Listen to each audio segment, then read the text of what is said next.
আজকে আমরা শ্রীরামকৃষ্ণদেবের জীবন কাহিনী শুরু করছি।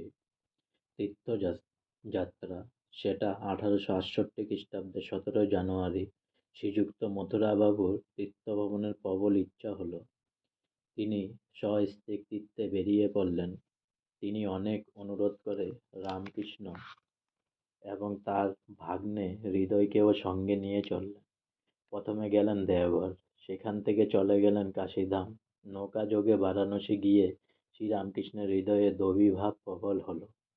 এখানে কয়েকদিন তিনি মথুরাবাবুর সঙ্গে থাকলেন। পালকিতে চেপে তিনি প্রতিদিন বিশ্বনাথের দর্শন করতে যেতেন।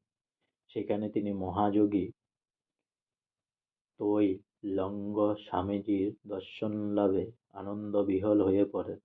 শ্রীরামকৃষ্ণ ও তৈলঙ্গ স্বামী চোখের দৃষ্টিতে উভয়কে চিনেছিলেন। কাশীতে 5-7 দিন কাটিয়ে তারা চললেন বৃন্দাবনে।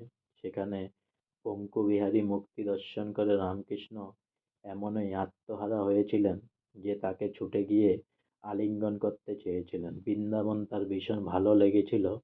তিনি ভেবেছিলেন বৃন্দাবনেই বরাবর থেকে যাবেন, কিন্তু বিধবা জননীর মুখখানি মনে করে সেখানে আর থাকতে পারলেন না।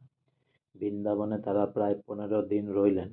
এরপর আবার তারা ফিরে আসেন কাশীধামে। বৃন্দাবনে রাধাকুণ্ড, শ্যামকুণ্ড থেকে মাটি এনে তিনি দক্ষিণেশ্বরের পঞ্চবটীর চারিদিকে ছড়িয়ে দিয়ে বলেছিলেন, আজ হইতে এ স্থান শ্রী বৃন্দাবন তুল্য দেবভূমি হইল।